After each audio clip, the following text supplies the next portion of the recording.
Sud Radio, la culture dans tous ses états. André Berkoff, Céline Alonso.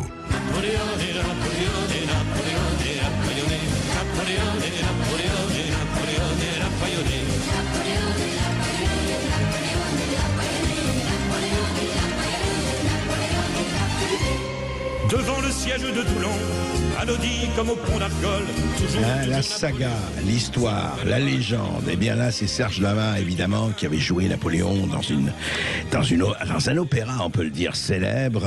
Et d'ailleurs, il avait un peu la tête comme ça. En tant qu'il s'était fait la tête de Napoléon. Et évidemment, aujourd'hui, de quoi va-t-on parler? Vous le saviez, allez, on peut le dire, du plus illustre des Français. En tout cas, d'un des plus illustres. Parce que, bien mort le 5 mai 2021 à Sainte-Hélène. Cela fait 200 ans pratiquement, jour pour jour, en tout cas semaine par semaine, et nous avons vu que ça va provoquer effectivement de la part de certains gens des réactions. Des réactions, ah bon, on va pas fêter quand même le bicentenaire de Napoléon. Alors vous voulez fêter le bicentenaire de qui? De Justin Bieber? Est-ce que vous vous rendez compte un peu de ce qui se passe? Et oui, il y a des gens qui disent, et alors on y va, alors l'extraordinaire, tendez vos rouges tabliers, la pluie des clichés, sexiste, guerrier, esclavagiste, belliqueux, et patriarcat, etc., etc. On applique aujourd'hui, en 2021, les clichés de la woke et de la cancel culture à une histoire qui s'est passée il y a plus de 2 siècles, formidablement. Je ne sais pas si c'est une question de lobotomie ou de disparition neuronale, mais il y a un véritable problème qui est posé quand même. Et on va le poser aujourd'hui avec Céline Alonso et avec Thierry Lenz, qui est directeur de la Fondation Napoléon et historien, qui a publié un remarquable pour Napoléon, et avec Philippe Bornet, spécialiste de Napoléon. Il a écrit plusieurs aussi, et avec ce passionnant Napoléon et Dieu. Et oui, et Dieu dans tout ça, Napoléon avait des rapports très spéciaux avec la religion. On va en parler. Sud Radio, la culture dans tous ses états. André Berkoff, Céline Alonso. Il n'y a pas de raison qu'au nom de la loi, les hommes aient toujours tous les droits. Pensez que lorsqu'ils sont mariés, nous ne sommes plus que leur moitié. L'égalité, comme ils l'appliquent, ils appellent ça la République. Et ça, c'est de la faute à qui donc? C'est de la faute à Napoléon. Si tous les hommes se croient sur terre... Eh oui, c'est toujours de la faute à Napoléon. Voilà, si tous les hommes, effectivement, si nous les femmes, dit-il, nous sommes relégués à un rang subalterne, c'est la faute à Napoléon. D'ailleurs, il a eu justement, et ça alimente en ce moment, juste un mot, évidemment, il n'est pas mort en 2021 à Sainte-Hélène, il est mort le 5 mai 1821 à Sainte-Hélène, mais vous aviez corrigé de vous-même. Et justement, qu'est-ce qui se passe avec Napoléon? Pourquoi aujourd'hui, 2 siècles après sa mort, cela suscite encore, et cela suscite à nouveau, des polémiques qui n'ont rien à voir avec ce qu'il a été, mais qui ont tout à voir avec l'ère du temps. Et Céline. oui, et pour en parler, nous avons le plaisir de recevoir un des maîtres donc, de l'histoire napoléonienne qui dirige donc, depuis 21 ans la Fondation Napoléon. Thierry Lenz, bonjour. Bonjour. Et merci d'être avec nous donc, sur Sud Radio jusqu'à 14h. Alors, vous publiez chez Perrin un essai intitulé Pour Napoléon, dans lequel vous vous insurgez contre les polémiques que suscite régulièrement l'empereur. Alors, pourquoi vous avez eu envie de pousser ce coup de gueule? Racontez-nous. Écoutez, ça a commencé l'été dernier. Connaissant un tout petit peu le milieu, connaissant les réactions depuis cette vingtaine d'années, je me disais il va se passer quelque chose, et je savais évidemment que le sujet majeur serait le rétablissement de l'esclavage en 1802 et qu'il y aurait probablement quelque chose autour du statut de la femme dans le Code civil. Donc je me suis mis en juillet dernier à écrire ce livre, non pas pour défendre Napoléon, encore que il y aurait de bonnes raisons, mais simplement pour essayer d'expliquer d'abord d'où viennent ces polémiques, quel est leur enjeu, et puis de parler un peu du fond, c'est-à-dire d'expliquer effectivement que pourquoi y a-t-il eu rétablissement de l'esclavage, pourquoi le statut de la femme est ainsi fait, etc., etc. André tout à l'heure a cité tout ce qu'on pourrait reprocher à Napoléon. J'ai essayé d'aborder tous les sujets. J'en avais cependant oublié un, parce que je pensais pas que ça viendrait. C'est la sortie de Madame Autain, il y a une dizaine de jours, sur Napoléon antisémite. Alors celle-là, je ne l'attendais absolument pas, parce que c'est... Alors là, pour le coup, c'est une contre-vérité historique absolue. Oui, c'est oui. comme disent d'autres, ça ose tout, et c'est à ça qu'on les reconnaît. Et oui. Et donc à propos de toutes ces polémiques, effectivement, autour de la célébration du bicentenaire, eh bien, écoutons tout de suite Elisabeth Moreno, la ministre de l'économie, de l'égalité, et la diversité, qui a été l'invitée du grand jury RTL-LCI, le Figaro. C'était le 7 mars dernier. Pour ou contre, Elisabeth Moreno, la célébration du bicentenaire de la mort de Napoléon? Pourquoi ça vous fait rire? Ça vous fait rire, mais c'est parce que le sujet est délicat. Non, mais ça me fait sourire parce que Napoléon était l'un des plus grands misogynes que j'ai jamais lu, que j'ai jamais. Mais en même temps, c'est un grand. L'esclavage. Et en même temps, et il a rétabli l'esclavage. Et en même temps, c'est un grand homme de l'histoire française. Donc, je passe. Je ne sais pas. Je ne sais pas. Thierry Lenz, alors que répondez-vous aux accusations de misogynie? Écoutez, l'accusation de misogynie, elle part d'abord d'une idée absolument fausse qui serait que la Révolution française a libéré les femmes. Or, toutes les égéries féminines de la Révolution française ont terminé sur l'échafaud au moment de la Convention, que la Convention a fait fermer les clubs féminins, puis qu'ensuite elle a rappelé que même si on les appelait citoyennes, les femmes ne l'étaient pas. Alors Napoléon écrit son code civil dans ce contexte, on va dire. Évidemment, il n'est pas pour ce qu'on appelait à l'époque l'égalité des sexes, et le code civil prévoit ou implique une inégalité juridique pour la fille par rapport à son père et pour l'épouse par rapport à son mari. C'est absolument incontestable. Il faut simplement, comme d'habitude, remettre toujours les choses dans leur contexte et puis s'amuser un peu en constatant que la Troisième République, la Quatrième et une grande partie de la Cinquième République n'y a pas changé grand-chose, puisque la fin des interdits professionnels, c'est 1965, et que l'égalité juridique définitive, c'est dans les années 70, sous Giscard d'Estaing. Donc, et d'ailleurs, le vote des femmes, c'est pas aussi... c'est 1945. Si c'est 45, et alors bon, si on veut taquiner un petit peu, on peut dire aussi que on a appliqué au début de la Révolution et au début du consulat de Napoléon la loi électorale de 1789 qui prévoyait que les femmes seules et les femmes chefs de famille puissent voter. Donc au plébiscite de 1800, il y a des femmes qui ont voté, et elles ont probablement voté oui pour Napoléon.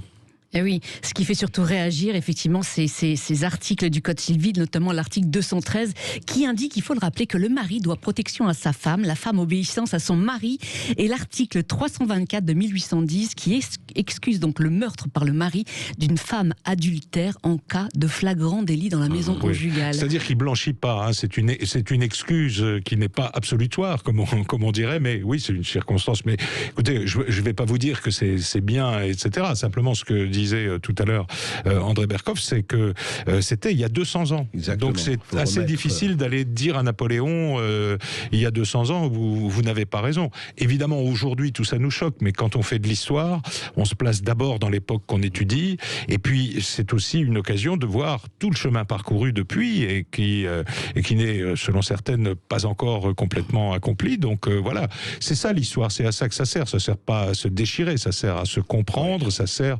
éventuellement à s'unir. Or, toutes les critiques qui ont fusé depuis 3-4 semaines sont des critiques qui veulent nous diviser.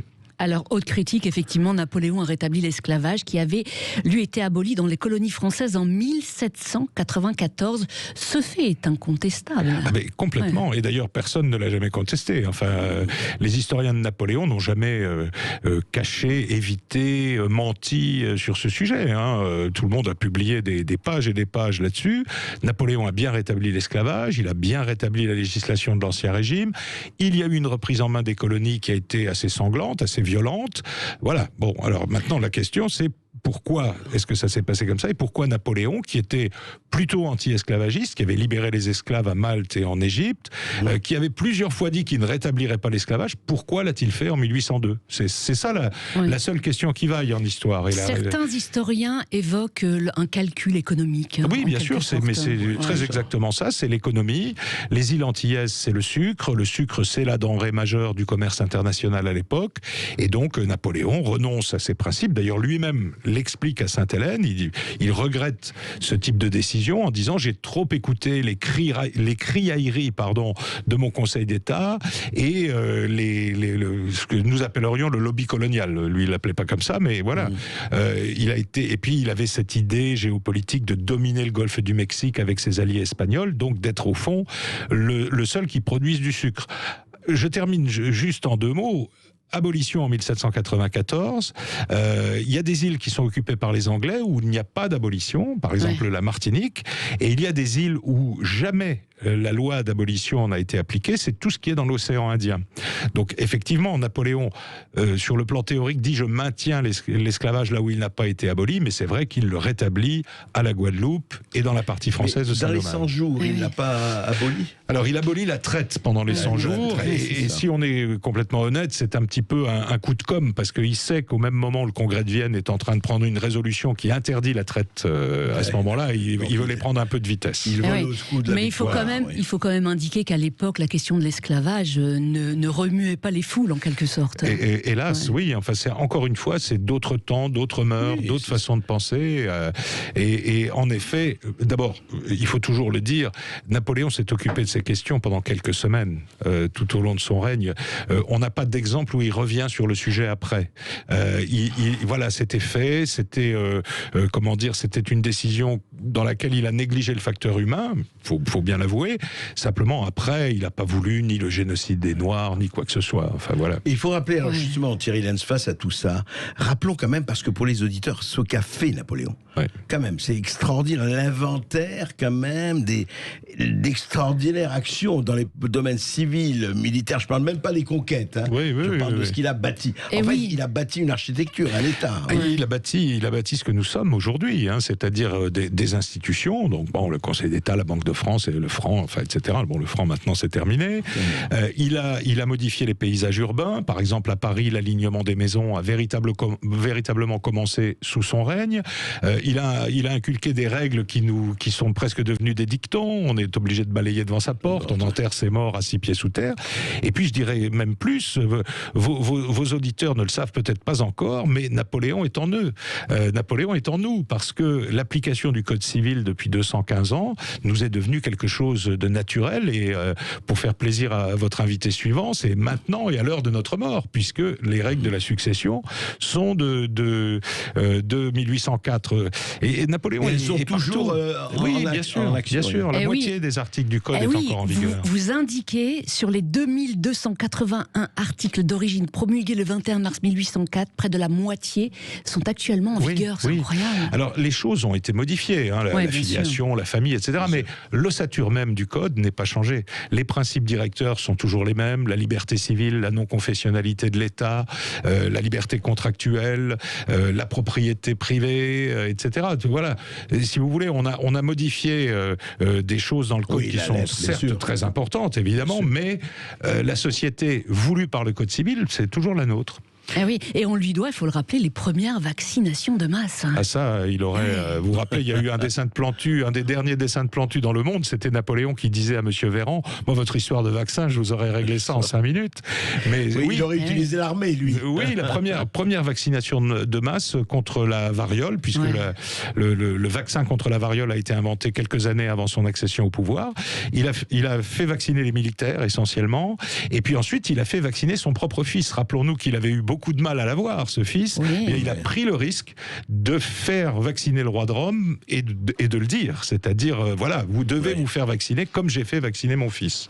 Et ce qui est exceptionnel dans votre livre, moi ça m'a passionné, vous expliquez comment effectivement ces solutions institutionnelles ont été adoptées par de nombreux pays dans le monde entier. Bien sûr, ce qu'on oublie toujours, ce qu'on pourrait appeler le modèle français, c'est-à-dire notamment au niveau administratif, la centralisation, il nous paraît à nous aujourd'hui à la fois normal et dépassé, mais à cette époque c'est quelque chose de neuf. Et les souverains de partout ont envie de cette façon d'organiser pourquoi ?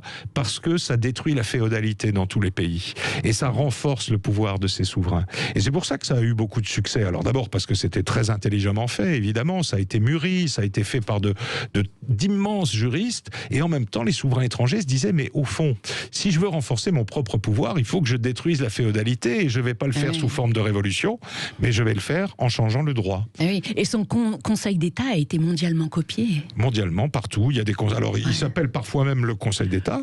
Et puis il y a toujours autour d'un gouvernement les grands spécialistes qui conseillent ce gouvernement puis qui l'aident à rédiger des textes juridiques qui tiennent à peu près debout. Il y a quelque chose quand même qui est de la réflexion. Est-ce que c'est rare, unique, je dis pas unique peut-être pas dans l'histoire du monde, que quelqu'un était à la fois un très grand militaire, encore une fois au regard de l'histoire, avec des conquêtes, et qu'en même temps il était un très grand stratège à l'intérieur, c'est-à-dire un faiseur de loi. Est-ce que c'est pas le cas unique dans l'histoire? À ce niveau-là, des deux côtés, ça n'existe pas, parce que même Alexandre le Grand conquérant, en fait, il était très itinérant. Il n'a jamais vraiment pensé à organiser son empire. C'est la même chose, Gengis Khan ou d'autres, etc. Donc c'est un cas assez unique. Et en plus, ce qui est très très intéressant, c'est que c'est un homme qui arrive à une époque qui est vraiment un carrefour entre deux temps de l'histoire de l'Europe occidentale, l'Ancien Régime et la Révolution, évidemment. Et lui, il se trouve là, peu d'années après, au fond, dans les mentalités, rien n'a changé. Et il est obligé de faire cette synthèse. Et il l'a fait parfois avec autorité, parfois avec beaucoup d'autorité, on peut même le dire, mais dans les grandes crises, vous savez, on ne résout pas les grandes crises en allumant des bougies ou en berçant des nounours. Ah oui, alors justement, par rapport à son autoritarisme, alors certains le présentent comme l'ancêtre, en quelque sorte, des dictateurs du XXe siècle. Vous, quelle est votre réponse à cette critique? Ça fait partie de l'emploi des mots à tort et à travers, à tout bout de champ, etc. Voilà. Napoléon est un gouvernant autoritaire.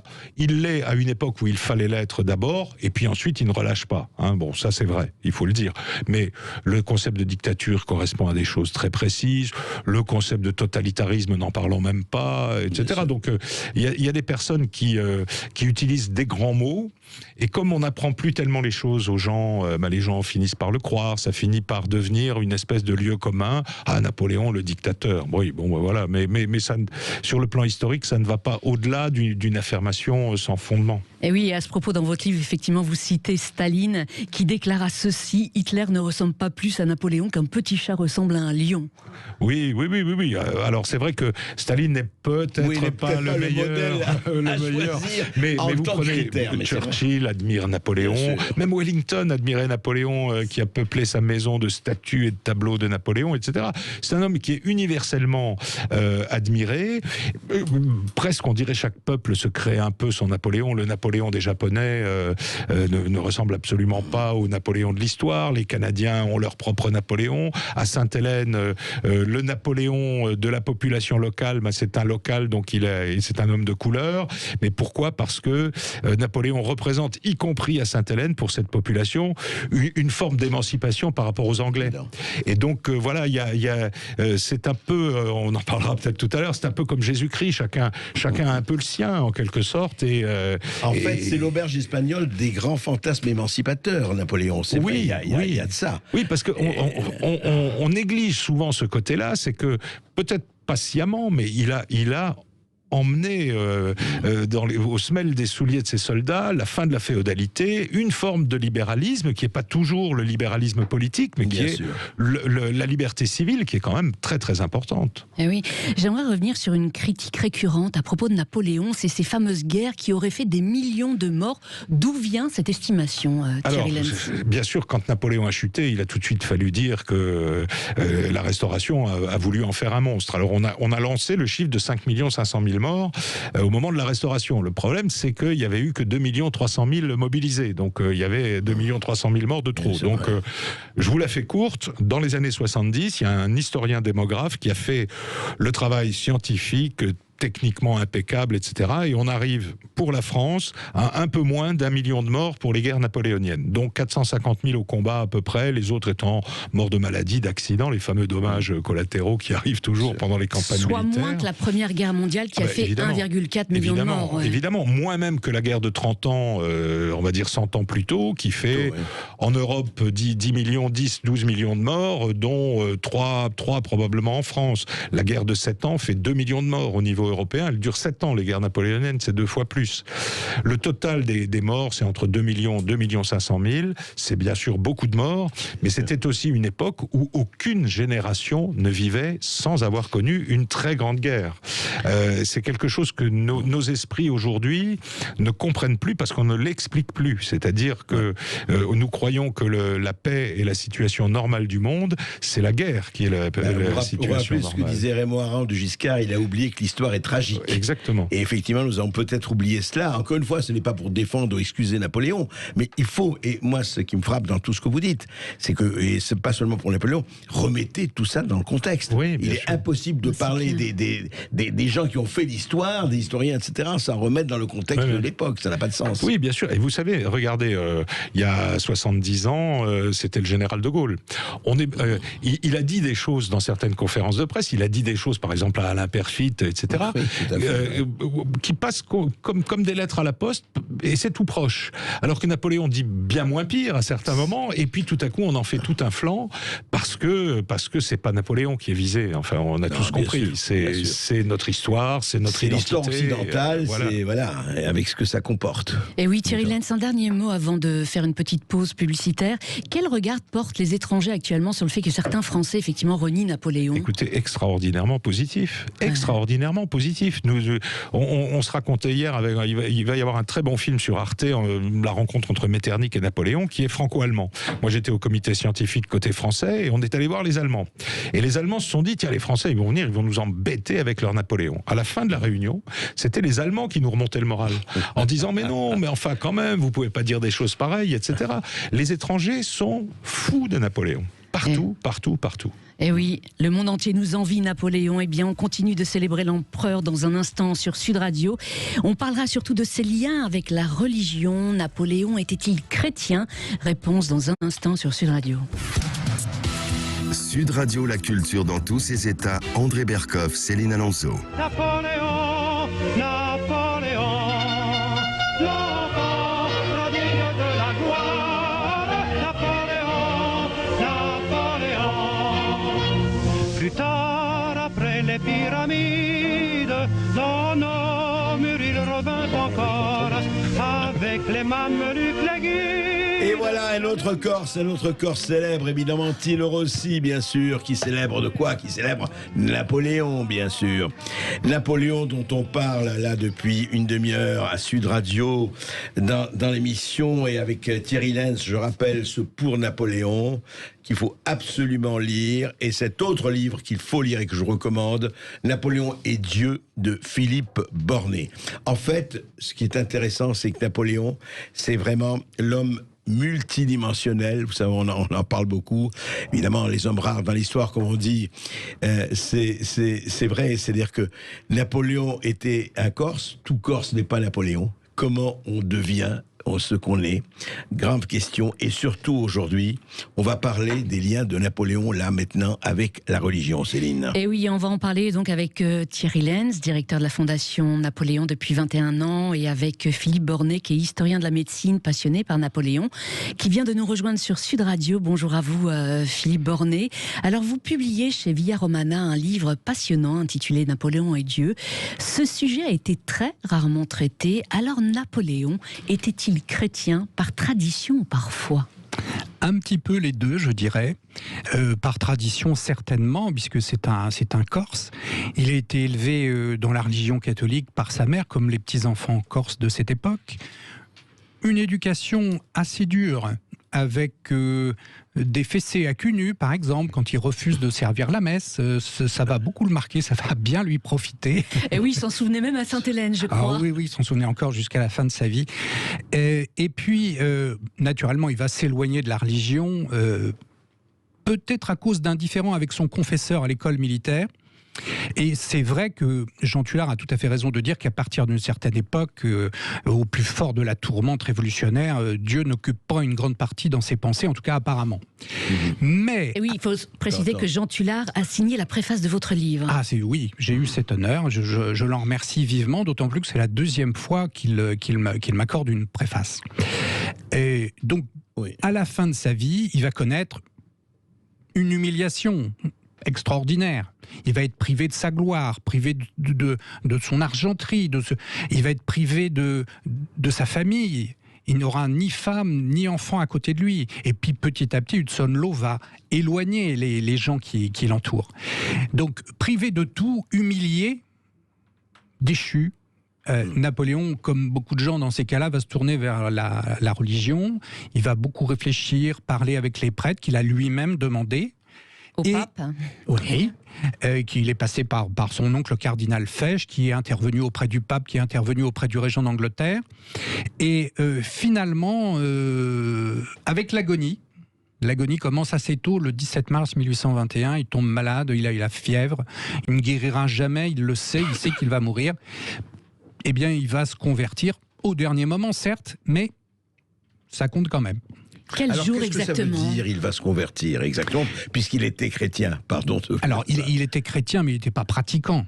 Ouais. C'est-à-dire qu'il allait à la messe. Alors ça, les messes, il allait à partir du moment où il le rétablit, où il signe le concordat avec le pape Pie VII, il va à la messe tous les dimanches, en public, il s'agenouille, il fait son signe de croix, il est très dévot apparemment en tout cas, mais il ne se confesse jamais, Oui, il n'a jamais communié en public, c'est ça vous disiez. Jamais communié en public, mais c'est finalement le meilleur argument que je puisse vous donner pour dire que Napoléon, au fond de lui-même, était resté chrétien. Et d'ailleurs, il le dit clairement, dans le mémorial, Lascaz explique, il a pris le verbatim de l'empereur, je ne voulais pas me communier, je n'y croyais peut-être pas encore tant que ça, mais en tout cas, j'y croyais suffisamment et je n'avais pas envie de commettre un sacrilège. Donc il était resté chrétien, au fond. Il avait un scrupule de conscience et il ne voulait pas communier en état de péché mortel.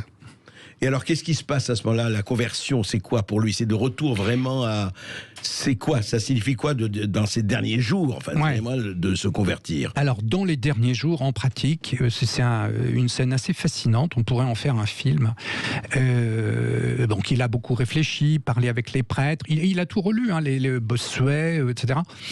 Et dans la nuit du vendredi au samedi saint, c'est-à-dire à peu près 10 jours avant de mourir, à 1h du matin, il ouvre un œil au milieu de la nuit et il demande au général Montholon « Appelez-moi l'abbé Vignali ».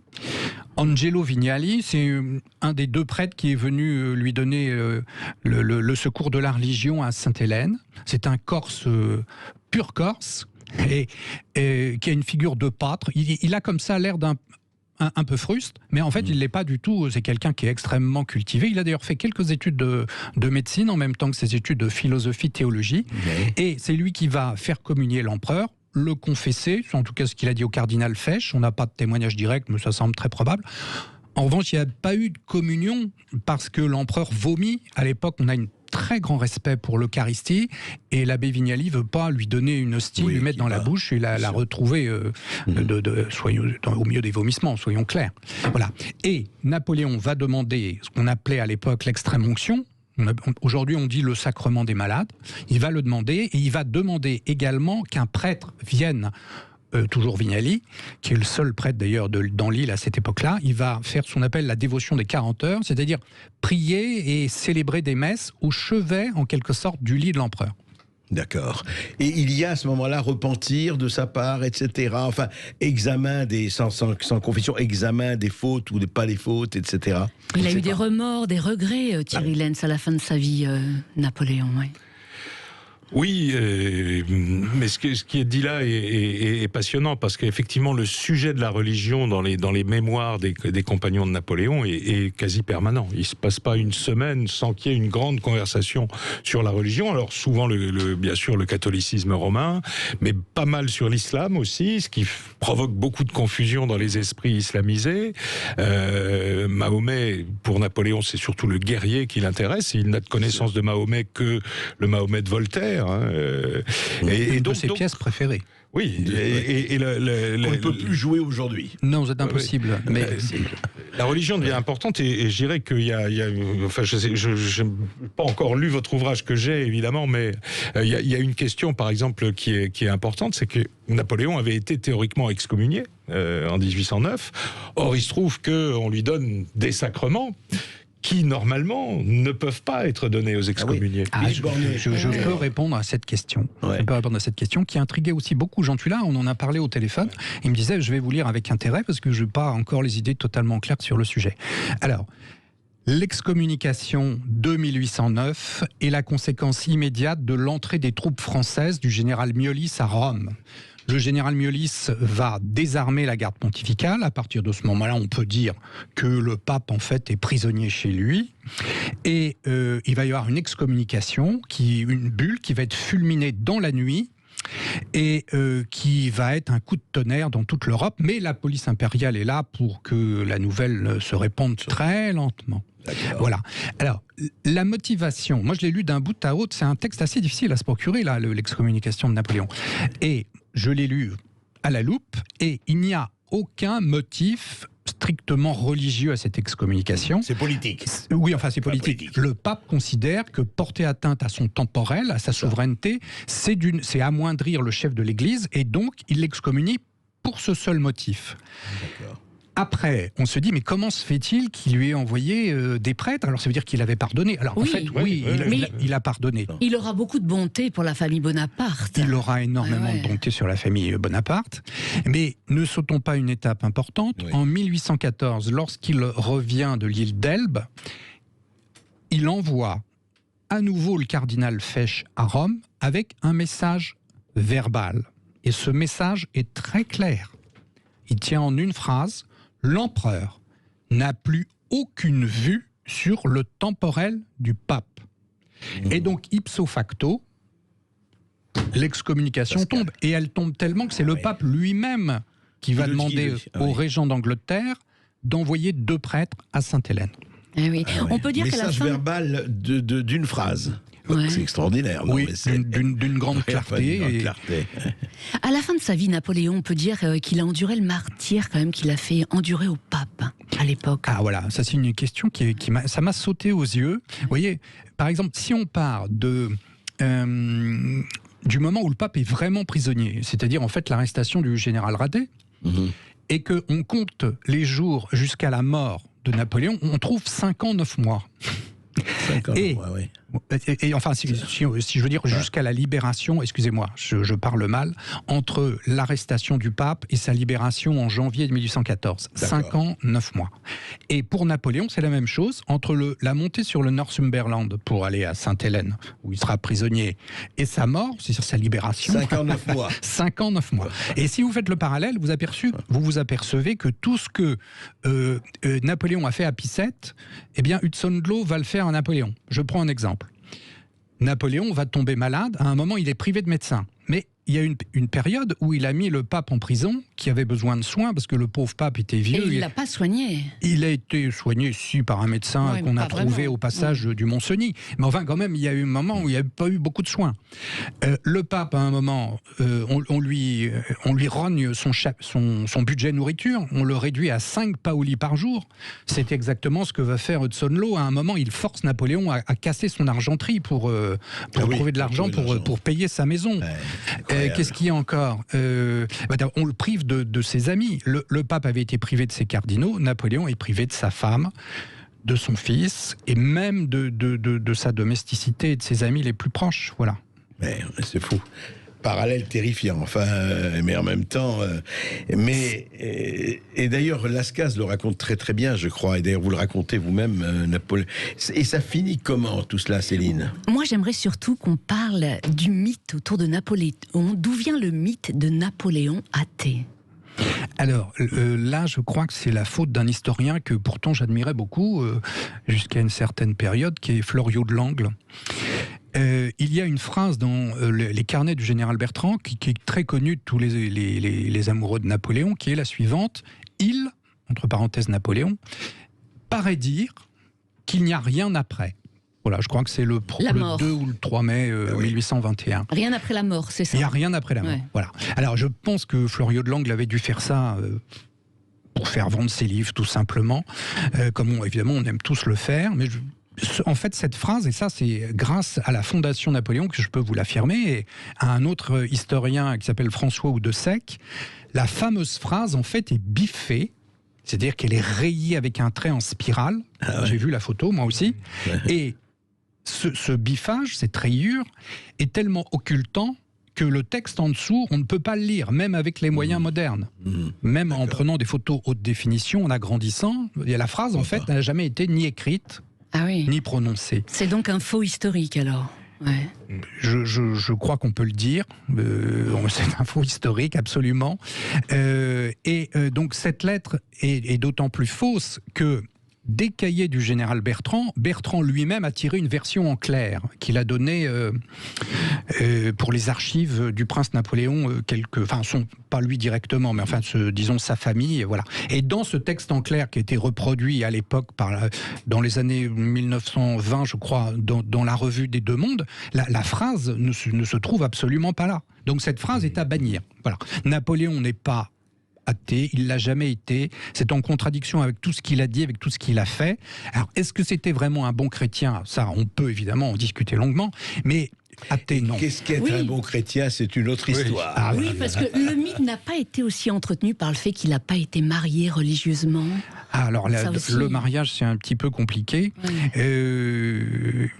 Le mariage religieux a été fait au dernier moment avec Joséphine, puisque Joséphine s'était confessée, entre guillemets, auprès du pape Pie VII au dernier moment, et ils ont dû se marier dans la nuit précédant le sacre.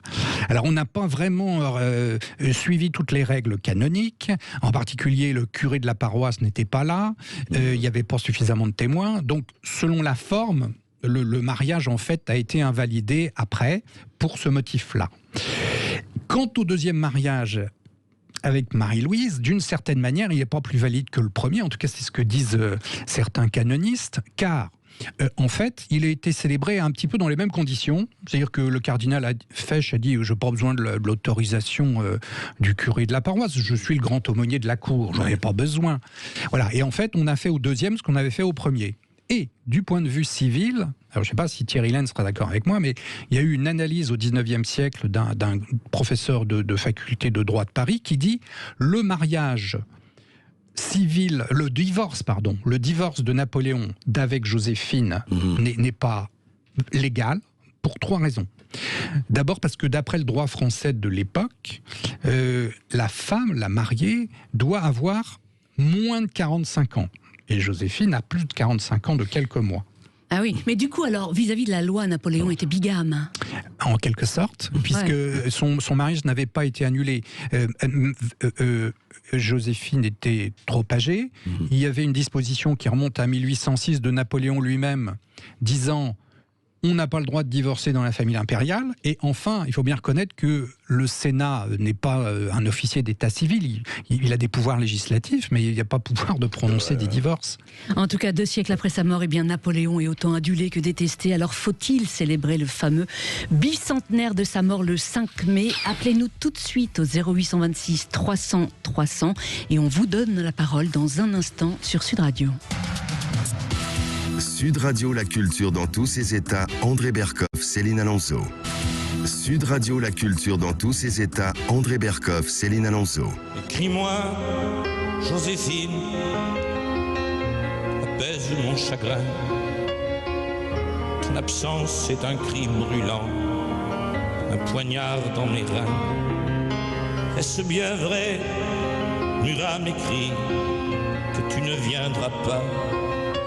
Tu es enceinte d'un tout petit soldat. Je ne verrai donc pas ton joli... Oui, c'est la fin de Napoléon, toujours chantée par Serge Lama.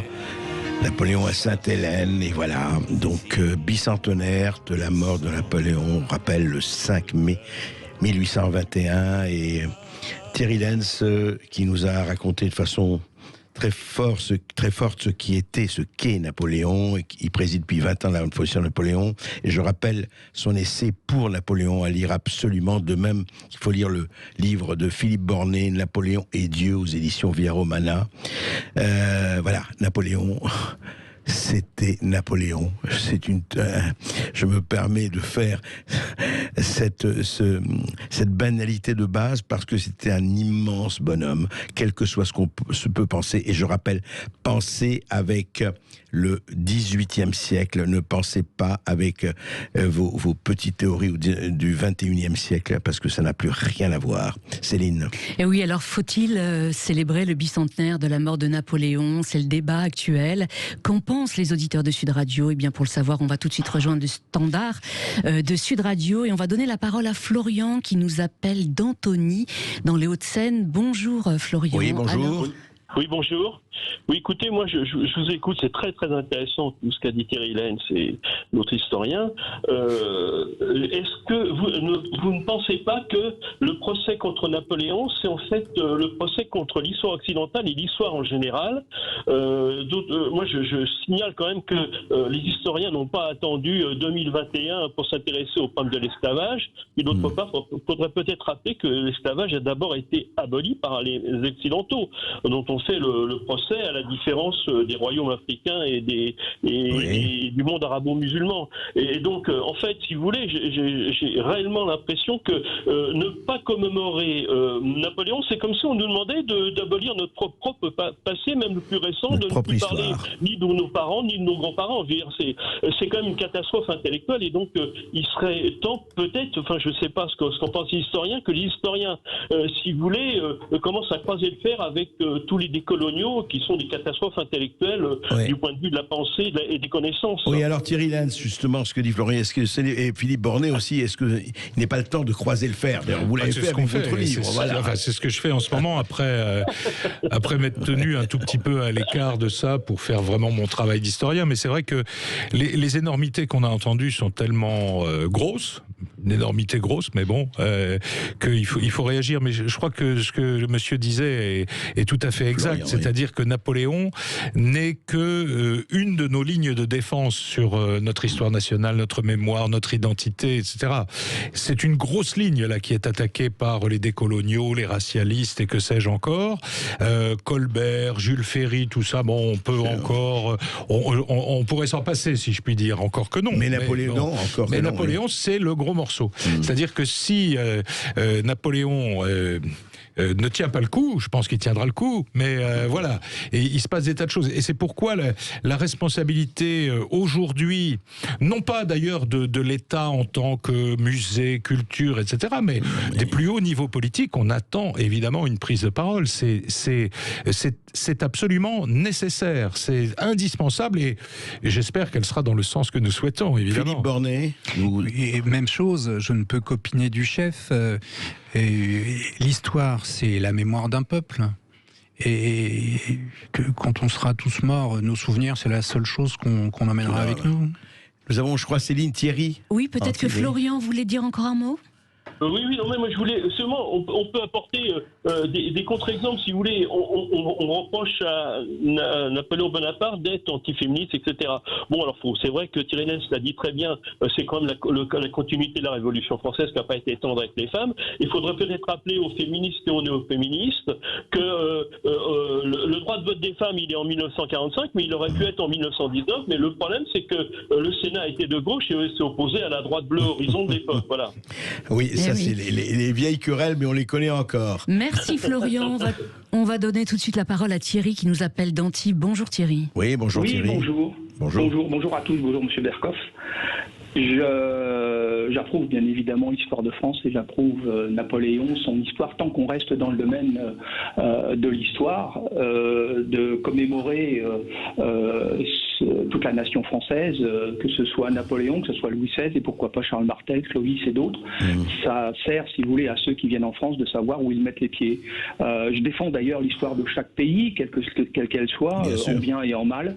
La nier, c'est l'humain, c'est nier l'humain dans sa nature. Napoléon, que ce soit pour l'URSS Staline, que ce soit, et moi j'ai une cousine en Allemagne, quelquefois on parle de Hitler, mais assumer le bien, le mal de ce qu'il a fait. Oui, assumer le meilleur, mais le pire aussi. Le pire, absolument, c'est vrai. Ils ont tous eu un impact sur le monde, ce qu'il faut éviter de faire, et là, reprendre les propos d'hommes célèbres, que ce soit Jean Jaurès, De Gaulle, Lincoln aux États-Unis par exemple, et de s'en servir d'argument dans un actuel, ce qui conduit à des erreurs sociales, n'est-ce pas? On n'est plus dans le même environnement et je crois que ça vient d'être dit. Il faut rester dans le contexte de l'histoire. Mais ça, c'est toute la traçabilité, absolument.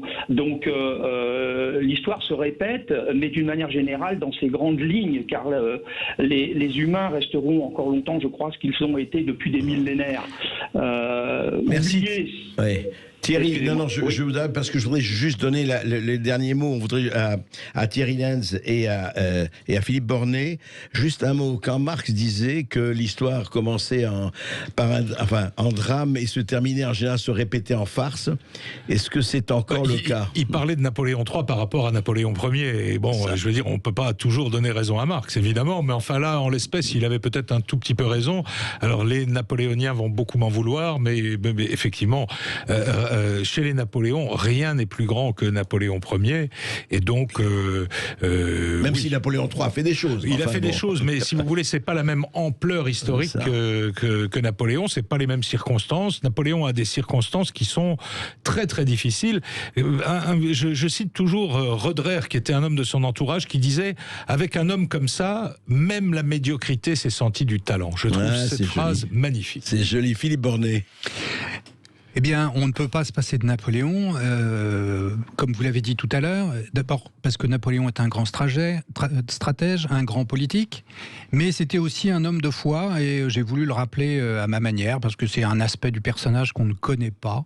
Il y a très peu de livres qui sont consacrés à ce sujet. Je crois que le mien doit être le 3e ou le 4e. Donc c'était le moment de le faire, puisque nous sommes en plein bicentenaire. D'ailleurs, si Jacques Chancel avait interviewé Napoléon dans Radioscopie, il lui aurait dit « et Dieu » dans tout ça.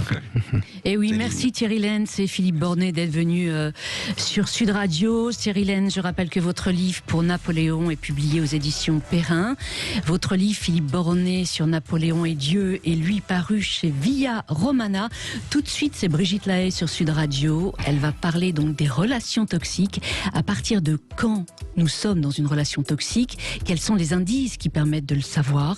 Quand doit-on y mettre un terme? Eh bien, réponse dans un instant sur Sud Radio avec le psychanalyste et psychothérapeute Jean-Charles Bouchon.